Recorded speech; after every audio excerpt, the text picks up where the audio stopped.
Bonjour mes chers, comment allez-vous? Ça va bien, je l'espère. Je vous présente une leçon de grammaire intitulée La phrase injonctive.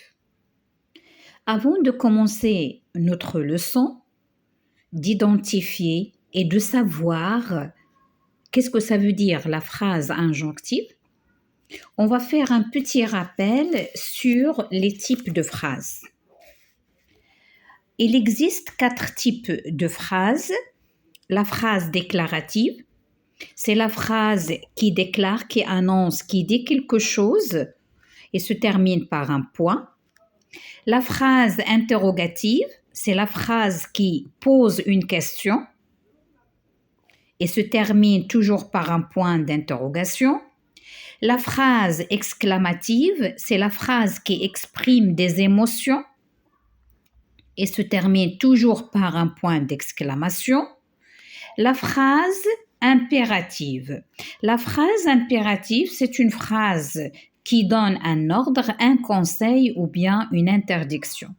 Elle peut se terminer soit par un point simple ou bien un point d'exclamation. La phrase impérative, elle est marquée par la présence d'un verbe qui est conjugué à l'impératif. Et qui dit l'impératif dit un verbe qui se conjugue à 3 personnes, la deuxième personne du singulier, la première personne du pluriel, la deuxième personne du pluriel, sans mettre les pronoms personnels. Ça, on va le voir dans la conjugaison, l'impératif des verbes. D'accord? Alors aujourd'hui, on va faire connaissance ou bien on va identifier et savoir c'est quoi la phrase injonctive. La phrase injonctive, je ne vais pas dire c'est tout à fait la phrase impérative, mais elle aussi, c'est la phrase qui donne un ordre, un conseil ou bien une interdiction. La phrase impérative et la phrase injonctive, elles ont le point en commun, qui est l'ordre, qui est le conseil, qui est l'interdiction. La différence entre la phrase impérative et la phrase injonctive, c'est que, comme je viens de le dire dans quelques minutes, c'est que la phrase impérative, on utilise toujours un verbe à l'impératif présent. Par contre, la phrase injonctive, il y a plusieurs expressions pour exprimer l'interdiction ou bien le conseil ou bien l'ordre. C'est ce qu'on va voir. Alors maintenant, on commence par la rubrique Je lis et j'observe. Bibo, va te laver les mains avant de passer à table. Voilà, maman, mes mains sont propres. Bien, mange calmement. Ne fais pas de bruit en avalant ta soupe. Tu dois te calmer quand tu es à table. Oui, maman, je connais le règlement. Se laver les mains, manger calmement, ne pas me servir le premier, bien mâcher les aliments. Bien, alors, pourquoi faut-il que je te le rappelle chaque fois que tu manges? Alors, la première question, relève et classe les phrases de ce texte selon leur type. Alors, les types, je viens de vous dire, il y en a normalement 4 types. Alors, Bibo va te laver les mains avant de passer à table. Alors là, c'est une phrase impérative. Elle donne un ordre. Voilà, maman, mes mains sont propres. Là, c'est une phrase qui est déclarative. Bien, mange calmement. Alors, mange calmement, c'est une phrase impérative. Ne fais pas de bruit en avalant ta soupe. Là aussi, c'est une phrase impérative.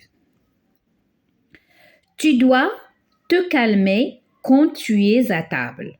Alors là, c'est une phrase qui est déclarative. Il y a point, tu dois te calmer quand tu es à table. Oui, maman, je connais le règlement. Alors là aussi, c'est c'est une phrase qui est déclarative. Mais regardez ici, se laver les mains, manger calmement, ne pas me servir le premier, bien mâcher les aliments. Alors là, on peut parler des phrases injonctives. Les phrases injonctives parce qu'ils donnent des consignes, elles donnent des conseils, d'accord? Et il y a l'utilisation du verbe à l'infinitif. On va le voir juste après. Bien, alors pourquoi faut-il que je te le rappelle chaque fois que tu manges? Alors là, c'est une phrase qui est interrogative, c'est automatiquement parce qu'il y a le point d'interrogation à la fin. Relève les phrases qui donnent un conseil, un ordre, des consignes, une interdiction. Alors revenons, alors là, va te laver les mains avant de passer à table. Alors là, c'est quoi? C'est un ordre, hein? D'accord? C'est un ordre. Alors je vais écrire va. Alors Bibo va te laver. Là, c'est un ordre. Alors la deuxième, c'est déclaratif. Bien, mange calmement. Ne fais pas de bruit. Alors là, ce sont deux conseils. En avalant ta soupe. Tu dois te calmer quand tu es à table. Alors, tu dois te calmer. Là, c'est une phrase aussi. Tout à l'heure, j'ai dit que c'est une phrase déclarative, mais maintenant, on va savoir que la phrase injonctive, il y a plusieurs façons de l'exprimer. Là aussi, c'est une phrase injonctive, elle donne un ordre. Là, ce sont deux phrases injonctives parce qu'ils donnent des conseils. Là aussi, tu dois. Et là aussi, c'est un ordre. Mais on a utilisé tu dois, le verbe devoir. Alors là, on parle de la phrase injonctive. Alors, tu dois te calmer, c'est comme là aussi un conseil. Tu dois faire ça, tu dois regarder à droite et à gauche, tu dois réviser tes leçons. Là, on l'appelle la tournure verbale. La tournure verbale, lorsqu'on utilise le verbe devoir ou bien le verbe falloir, il faut que tu fasses quelque chose. D'accord? Alors là, on a su laver les mains, manger calmement. Là aussi, ce sont des consignes. Ce sont des consignes et ce sont des phrases là injonctives parce qu'on a utilisé les verbes à l'infinitif. Alors, je vais entrer dans les détails dans quelques instants, d'accord? Donc là, ce sont des consignes. La question suivante, à qui ces phrases s'adressent-elles? Alors, ces phrases, elles s'adressent à un enfant qui s'appelle Bibo. Alors, on peut l'accepter. Donc, ces phrases s'adressent à Bibo qui est un enfant. Ou bien, on peut dire que ces phrases s'adressent à tout celui ou bien celle qui est autour de la table, qui se dirige vers la table pour manger avant de suivre ses conseils, avant de se laver, ou bien toute personne qui est autour de la table. Mais on peut dire tout simplement, ces phrases s'adressent à un enfant qui s'appelle Bibo. On peut l'accepter comme je viens de le dire. Alors, par quel point se terminent-elles? Comment sont-elles construites? Alors, elles se terminent. Alors, ici, on a point d'exclamation. Ici, on a point. Ici, on a point. Ici, on a point. D'accord? Alors, ces phrases, elles se terminent soit par point d'exclamation. Alors, comment sont-elles construites? Alors là, on a va. Va, c'est un verbe qui est à l'impératif. L'impératif présent. Mange, ne fait pas. Là aussi, ce sont des verbes qui sont conjugués à l'impératif. Mange et fait, ne fait pas. Là aussi, ce sont l'impératif. L'impératif. Alors là, on a tu dois. Tu dois, c'est la tournure, on l'appelle tournure verbale. Tournure verbale. Alors la tournure verbale, comme je viens de l'expliquer, on utilise le verbe devoir, d'accord, ou bien le verbe falloir, c'est-à-dire il faut. Alors là, on a se laver, manger, ne pas me servir, mâcher. Là, ce sont des verbes à l'infinitif. À l'infinitif. Donc, comment ces phrases sont-elles construites? Donc, elles sont construites par un verbe à l'impératif, verbe à l'infinitif, ou bien la tournure verbale. Alors, c'est ça qui fait la différence entre la phrase injonctive et la phrase impérative. La phrase impérative, on utilise toujours un verbe qui est conjugué à l'impératif présent. Par contre, la phrase injonctive, on utilise un verbe à l'infinitif ou bien un verbe à l'impératif ou bien la tournure verbale. Alors, la même chose, la phrase injonctive, même ici dont j'apprends, elle exprime un ordre, un conseil ou bien interdiction ou bien elle donne des consignes. Et elle se termine soit par point simple ou bien point d'exclamation. Alors maintenant, on va passer à la rubrique « J'applique ». Comment est construite chacune de ces phrases injonctives? Tu dois aller voir le médecin. Alors, qu'est-ce qu'il y a ici? Il y a tu dois. Donc, c'est la tournure verbale. Il faut te laver tous les jours. Alors là aussi, il y a il faut. Donc là aussi, c'est une tournure verbale.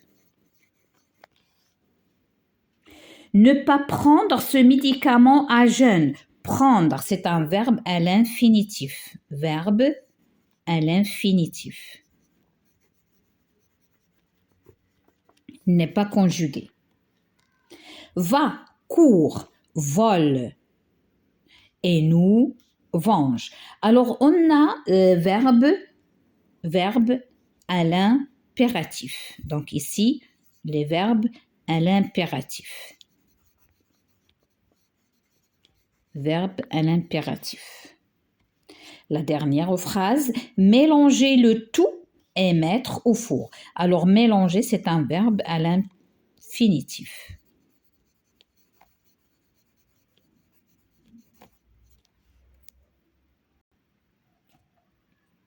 Alors maintenant, on va passer à l'exercice numéro 2. Transforme chaque phrase en mettant le verbe à l'infinitif.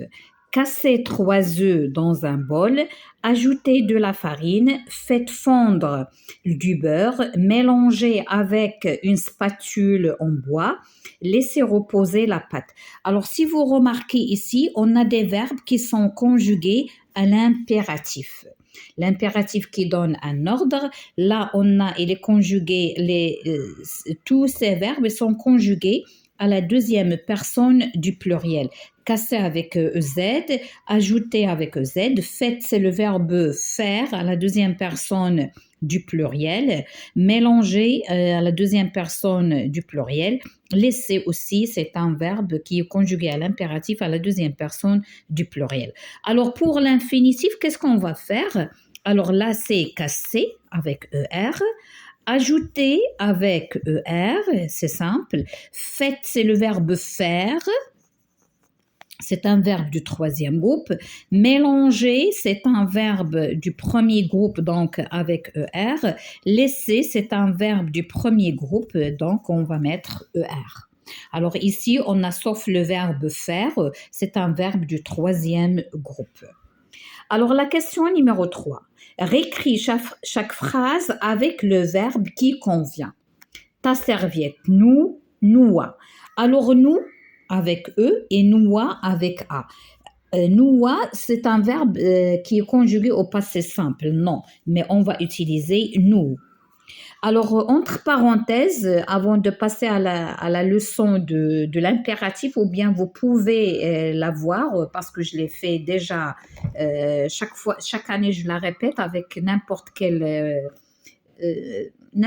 manuel parce que ces verbes, ils sont toujours là, mais à chaque fois, je les traite, ça dépend du manuel.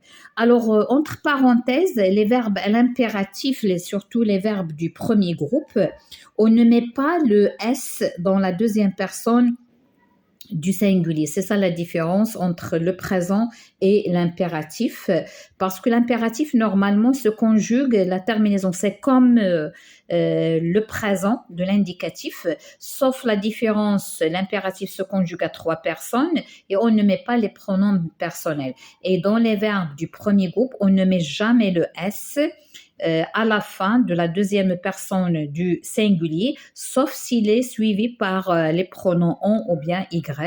Je vais vous laisser un lien de l'impératif dans la boîte de description si vous voulez la voir en attendant que je publie une nouvelle vidéo concernant l'impératif présent.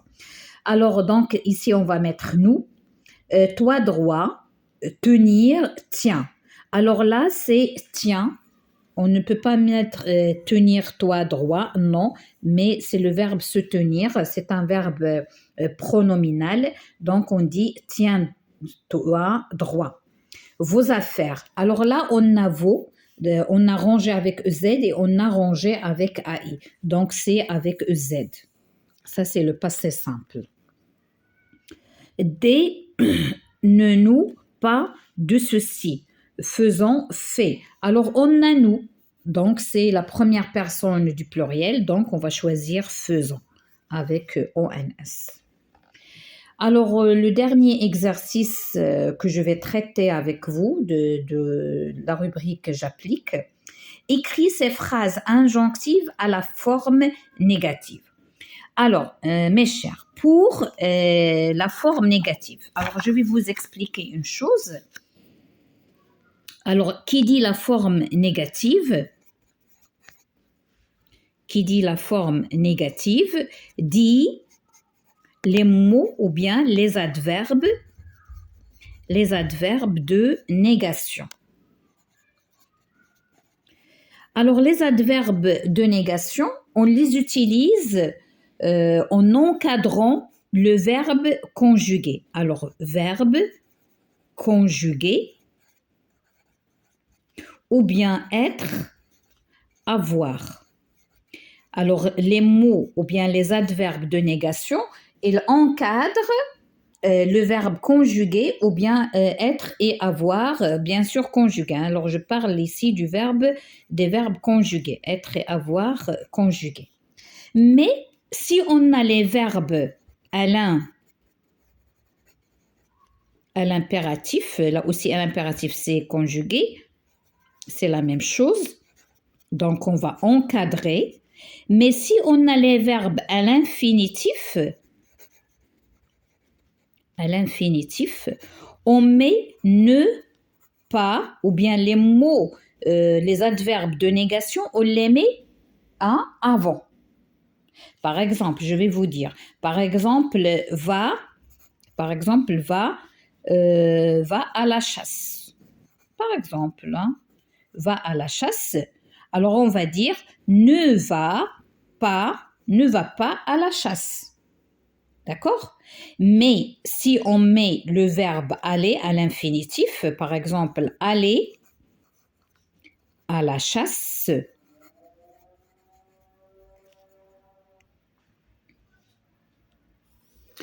alors, si on utilise un verbe à l'infinitif, alors on va dire ne pas aller à la chasse. D'accord? Donc, si on a un verbe conjugué, on va encadrer le verbe conjugué. Mais si on a un verbe à l'infinitif, on va mettre les mots de négation ou bien les adverbes de négation avant. Alors, c'est ce qu'on va faire. Alors, cours chez ton ami. Alors là, on a un verbe qui est conjugué à l'impératif. Donc, on va dire ne cours pas chez ton ami. Éteins toutes les lampes. Là aussi, on va mettre un apostrophe parce qu'on a une voyelle. N'éteins pas toutes les lampes. Mets tes doigts dans la sauce. Alors, mets, c'est un verbe qui est conjugué à l'impératif, donc on va mettre ne mets pas tes doigts dans la sauce. Alors, dessortir sans parapluie. Alors, sortir, c'est un verbe qui est à l'infinitif, qui n'est pas conjugué. Alors, qu'est-ce qu'on va dire? Ne pas sortir. Ne pas sortir sans parapluie ou bien sans ton parapluie. D'accord? Là, après, courir comme un fou. Là aussi, on a courir, c'est un verbe à l'infinitif, donc on va dire ne pas courir comme un fou. Ça y est, vous avez bien compris. Alors, mes chers, je vous quitte à la séance prochaine, Inch'Allah, et on va traiter les exercices qui sont dans le cahier d'exercices. À la prochaine, Inch'Allah.